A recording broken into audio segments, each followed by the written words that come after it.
Hello, everyone. This is the Conscious Culinary Podcast, and I'm your host, Chef Tracy Clark. Oh my gosh, that felt really good. Maybe we should just do it one more time. Okay, here we go. This is the Conscious Culinary Podcast, and I'm your host, Chef Tracy Clark. It felt good the second time, too, so just as good. Welcome, everybody. I'm really excited. This is episode 1. And that's huge because it's been a long journey to get here. So I want to say thank you to everyone that has helped this get started and everyone that signed up for the fall session. And just thank you for being in support of this. It's really cool. So what's on the agenda? Episode 1, what are we talking about? We're going to talk about a little philosophy of mine called What It Is to Be a Conscious Eater. Goes with the name of the podcast. I don't know if you saw that. But this is going to be a really great thing to talk about today because it's episode 1, and I think it's going to really set the tone for how I look at food and how I choose foods. And there's a lot of options out there, and I think we just need to set the playing field, right? So we all know what kind of food is on the plate. So before we get into that, though, I think we need to get to know each other a little bit better. I mean, who do I think I am starting a podcast, right? Well, my quick stats are that I live in Gig Harbor with my husband and my 2 kids, Caspian and Calliope. They're 3 and 1, young kids, so I am in the thick of it. If you're a parent, you know what that means. And a little bit more about me is that I've been a chef for over 10 years. I learned how to cook while I was working in the yachting industry. If you've ever seen Below Deck, I know you're thinking it. Yep, that's what I did. I started working as a stewardess when I was young because I loved to travel, and it was just a great way to do it on somebody else's dime and to meet really hot foreigners. So I did. I met my husband, and that's actually why I learned how to cook, because he was at a point in his career where he wanted to captain his first boat. So he was looking at working on a boat about 80 to 90 feet, and he would need another crew member, someone who would be a cook stew, it's called. So someone to do all the cleaning and the serving, but also the cooking. And I fit the bill, even though, believe it or not, I didn't know anything about cooking. But, you know, when you're young and in love and super ambitious, I mean, you can do anything. So I just dove headfirst into cookbooks and making dinner. I think I got the joy of cooking for Christmas that year and a knife. And it's really funny because there we were in our little crew house, you know, trying to find a job together, so in love. And I was making dinner every night. And every night I would set the smoke alarm off because I literally did not know what I was doing. Yes, everybody can relate. I didn't know that you couldn't use olive oil at high heat. So I was just getting grease all over the place. It was quite comical, but again, you know, I was really into it and I wanted to try and we wanted to work together. And lo and behold, we got our first job on an 87-foot boat, and we did that for 3 years. So it was quite like a 3-year education of cooking for people and traveling around. I believe the statistics were 22,000 nautical miles. And around 17 countries that we did. We went through the Panama Canal. We were on both coasts of the States. And it was just an incredible time. Not only was it a huge education for me food-wise, because it was a cool situation. The people that owned the boat were not super expectant of me as a cook when I first got hired. Thankfully, they just kind of wanted me to do it. They're like, if we don't have to do it, that's great. And then they saw that I really had a passion for it. And so I would set up these little, challenges and come up with new recipes to try. And then they would get involved and they would ask if I could try new things. And one of the owners of the boat was a huge foodie. And I remember one season being in New York City and just talking to him about food and seeing the excitement that he had about it and the education. And then he would take us to dinner to these beautiful restaurants. And here I was learning how to make beautiful food, but now I was being able to enjoy beautiful food. So it's just a really cool process. And then also it was kind of, our kind of make it or break it love story because we had met and then we're working on a boat, just the two of us, and it was high stress and all of it. But at the end of the 3 years, my husband proposed. So it was a really cool 3 years.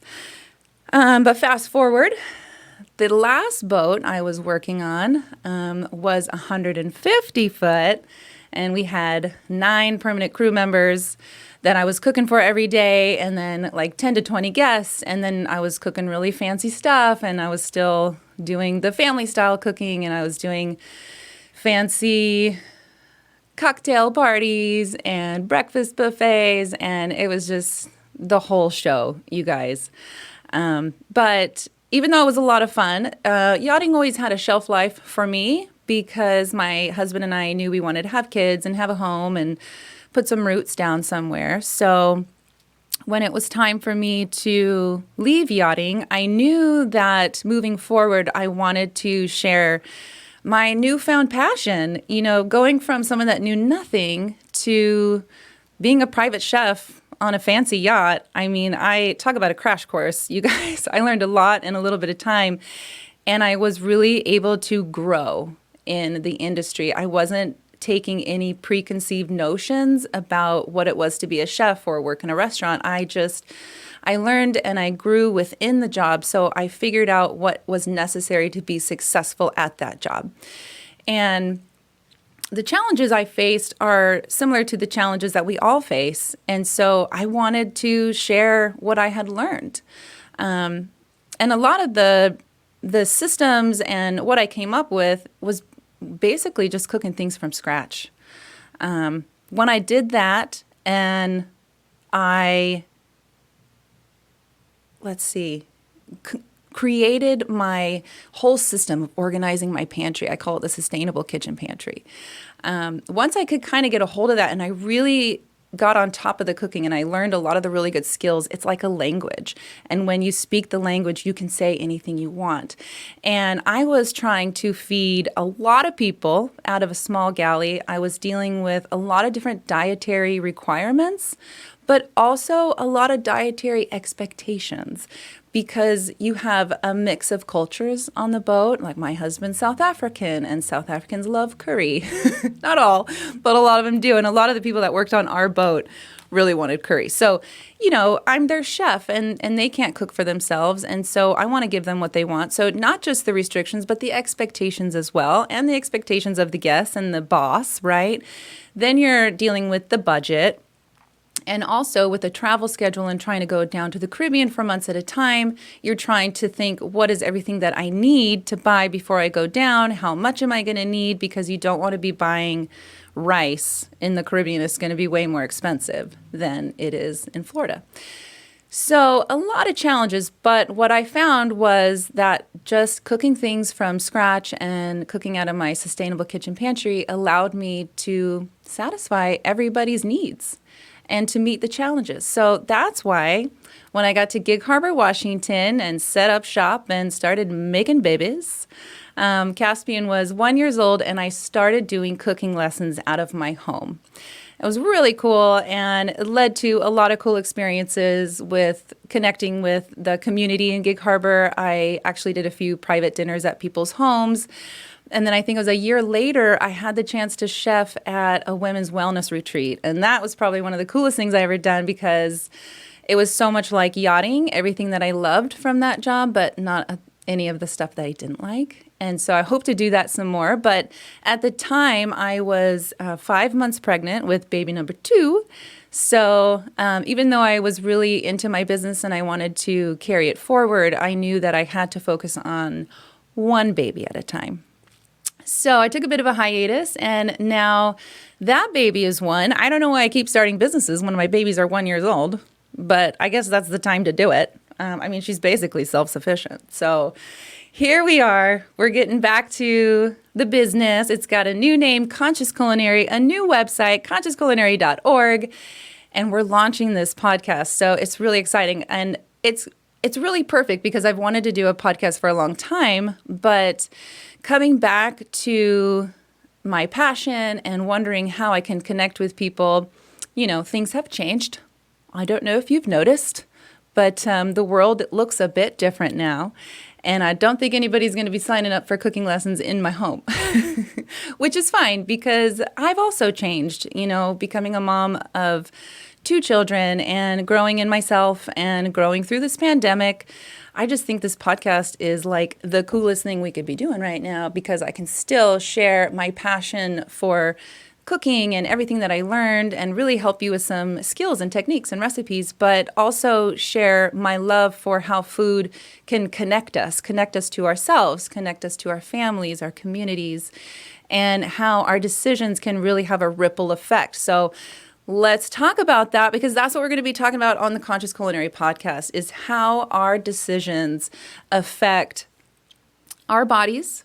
And I believe it affects us mind, body, and soul. And how our food choices affect our families, the people around us, our neighborhood, our communities, and eventually the planet. And what I'm hoping to do with the podcast is to create the conversations that lead to better behavior. And I want to change too. I want to learn more. I want to learn more about different things that I can try, about different ways of choosing foods, about different medicines and healing properties of food, and how I can make better choices for me, for my family. And, those choices go so far beyond what the food actually is into what it's packaged in and who's selling it. So I feel like sometimes choosing food today is like making a political statement, which is kind of why I want to clear the air and let's get into what it is to be a conscious eater. Because like I said, it's going to set the tone. So I came up with this idea when I was getting ready to teach my first lesson. Again, I kind of wanted to set the tone. And in that moment, I just felt so tired of the labels and the limitations and the expectations that come with being vegetarian, vegan, paleo. I'm doing the Atkins. I'm doing the South Beach. I'm doing the warrior diet. I mean, it's so much. And when you go down that road, you find yourself placed in a box with a clear diet you're supposed to stick to. And what ends up happening, and I know it's happened to me and probably a lot of you, is that eventually you go out of the box. And then you deal with the guilt and the judgment and then the failure. And then it's just a vicious circle, right? So I was done with it. And I was like, I'm not going to do that anymore. I'm not going to put a label on it anymore. I'm just going to ask myself 3 things. And if the answer is yes, I'm going to eat it. So what are those 3 questions? So number 1, does it taste good? There is so much food out there, you guys. I would love one day to have a big poster with every single fruit and vegetable and nut and seed that just exists naturally in the world because it would be incredibly beautiful. There's so much food for you not to find something that you get excited about. And I, too many times in the past, have eaten something that was not tasty because I thought I had to because that's health food. Right? I can't have dressing on my salad. I have to eat it with lemon juice because I need to lose weight. That's crap. If that is what you are doing, you stop it. You stop it right now. It's not necessary, and that's not how we should be eating. You need to eat food that's good. I want you to be excited when you're going to eat food. So if you're eating stuff and you don't enjoy it, it's not for you. It doesn't matter how healthy it is. So number 1, is it taste good? Is it going to make you happy? Number 2, is it going to make you feel good? And this is the loaded one because we're talking both physically and mentally. And, first of all, obviously, some people really have to be conscious about what they're eating because of certain allergies or intolerances. So that set aside, we got to be honest with ourselves about how our body is feeling. And we can learn how our body is feeling by looking at our body's signals, like our energy level and how we're sleeping and how our skin looks and how our body feels and how much we're going to the bathroom. All of these little things are our body's way of giving us a report of how healthy we are. And we need to start being honest with ourselves if it is what we're eating that's causing the imbalances in those areas of our life. The other way to be honest with yourself if it's going to make you feel good is overeating. A really classic example is Thanksgiving, where we just know we're going to overeat. I mean, we bring the stretchy pants. We know it's going to happen. So we're all on board. It's all very socially acceptable to just shove your face full of food and then lay on the couch all afternoon because you've eaten too much. Now, that's definitely an extreme, and I'm all about having time to indulge, and we need balance. And so there's times when you need to go all out and really eat some good food. But on a day-to-day basis, it happens at the same time. We eat things when we know it's really not going to make us feel good. We know it's not the best choice, and we do it anyway. So for me, I try to be a lot more honest with myself about just what the right choices are. And then there's the other side of the coin, mentally. Because not only can it make our bodies, when we choose bad foods, it can make our bodies feel bad, but then we feel incredibly guilty. And that's where that vicious cycle starts, because once we get the emotions tied in and now we're feeling guilty and like we failed, it's very simple to turn to food again and to make even worse decisions. And I know this because I've done it time and time and time again. And I'll do it some more because we're human, right? But be honest with yourself. Is it going to make you feel good? Is it really the choice you want to make? And finally, with the mental part, that's where you can start thinking, do I feel good about, the packaging? And do I feel good about the ingredients? And, am I a person that wants to eat meat? Those are the other ways that you can feel good about what you're choosing mentally. And finally, let's get into the third one. So the third question I ask myself is, do you feel good about it? Right? That's kind of like that mental part I was just talking about. Who are you paying for this product? Who are you supporting? Are you putting money in the pocket of a business that possibly does business in other ways that you don't like? Or are you giving it to someone in the community? Are you buying something in a package that you're okay with? Because one thing I really wanted to point out, because I don't know if a lot of people know this, but those big packages that the spinach comes in, and it's the big plastic ones. It's beautiful spinach. I love it. But those are actually not recycled by my recycling company. So they send out information that says this is everything we recycle, and those containers are on the we do not recycle. So those are kind of things to think about. Like, do I feel good about this, about getting this in this packaging? Like, now I just have to throw this away, and just because I wanted some spinach? I mean, they're putting everything in plastic these days. And, I have a podcast, so now I can just say, I think it's ridiculous. I don't like it. It doesn't need to be. So come on, people. That's just another way that we can be more conscious about our choices. Do you want the apples that are fresh over here, or do you want the apples in the plastic box? That's another way we can just be a little bit more conscious. So overall, does it taste good? Does it make you feel good? And do you feel good about it? And if those answers are yes, then I think you should eat it. And the other thing that I really want to point out is that the answers to those questions, or the answers you have to certain foods, can change. Because people don't have to have the same diet every day. People change, people evolve. And I think that's part of being human. It's part of going through life. And here I am really trying to express to people that food is medicine and food has energy. And so we should be changing the things that we eat. We should try new things because our bodies are going to need different things at different stages. I wasn't eating meat for, I think it was a year before I got off the boat. But there are a lot of different reasons for that. My body doesn't do well with red meat, right? So even though I eat it because I love it, I knew it wasn't serving me. So I needed to take a break. And then I stopped eating chicken because this is kind of funny. I was down in St. Bart's with the boat, and it's French down there. And I really wanted to get the super healthy, free-range chickens. and I got a little too natural French chickens a few times with feet and feathers. And I was like, it's enough chicken for a little while. Think I'm good on chicken. But again, that was just me. I eat chicken now, but it just at that time, I was like, I just need a break. I was also dealing with a lot of anxiety because I was about to leave my job and move to a town where I didn't know anybody and all of that. And so I had to stop drinking caffeine. So I was doing all kinds of stuff, but I was doing it so that I could be a happier person at the end of the day. It really wasn't about trying to lose weight and be a certain size or be a part of a certain group. It wasn't even about the ethical part of not eating meat, which I'm totally on board with. It was just I needed to be honest with myself about how the food was making me feel.